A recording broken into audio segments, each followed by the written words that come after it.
To be clear, I am not talking about energy as a metaphorical abstraction. Rather, I've learned that energy is real and tangible. In fact, energy work is common to many forms of alternative medicine, several of which I will describe later. Energy medicine suggests that emotional suffering brings on physical pain. The explanation is that physical pain is a projection of one's conscious awareness of discomfort. In other words, you're consciously aware of something, injury, illness, or even a social situation that you know is supposed to be painful. So pain becomes a psychic projection rather than a response to sensory input. The mental expectation of pain, therefore, intensifies the suffering. Say I poke your finger with a pin, you probably will respond by quickly withdrawing your hand and crying out, "Ouch!" Did it really hurt? In such cases, you're not responding to an actual physical sensation of pain. Rather, your mind anticipates it. The quick, evasive movement is a reflex action representing a protective response from deep within the subconscious. The prick of the pin is felt. The sensation is associated with pain that may result should the prick progress to a sting or a stab, and you move to reduce that likelihood.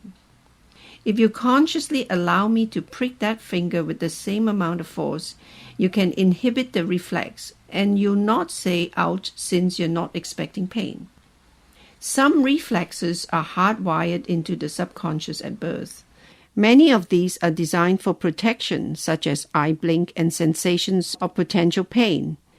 Others are learned via conditioning.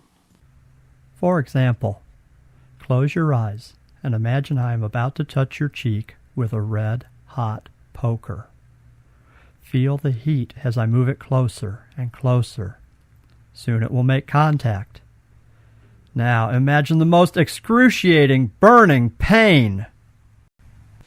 I know that wasn't a very pleasant experience. Did you flinch as you imagined the poker getting closer? I mean, both physically and psychically. You may have actually turned your head a bit at the prospect of even an imaginary poker touching your cheek. And as you form the virtual sensation of searing pain and burning flesh, it's likely you simultaneously tried to reverse that thought, to remove it from your mind. In that way, your mind has accepted the pain as real. Where did these sensations come from? It's likely at some point in your life you have touched a hot surface or had a small burn. Your mind draws on such memories to form mental images. In this case, the image was entirely fanciful, drawing on your memories, but not a representation of any specific event. And yet, though it never happened and is unlikely to ever happen, your experience was real. Consider how much more impact real memories might have.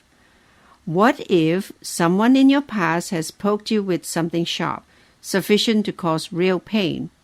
What if you have been seriously burned in a fire, so you have a full appreciation for the sensations that would accompany a red-hot poker making contact with flesh? Such experiences create a mental expectation should anything similar arise in the future. In other words, once you've had that sensation, the memory of it shades all potentially similar experiences in the future.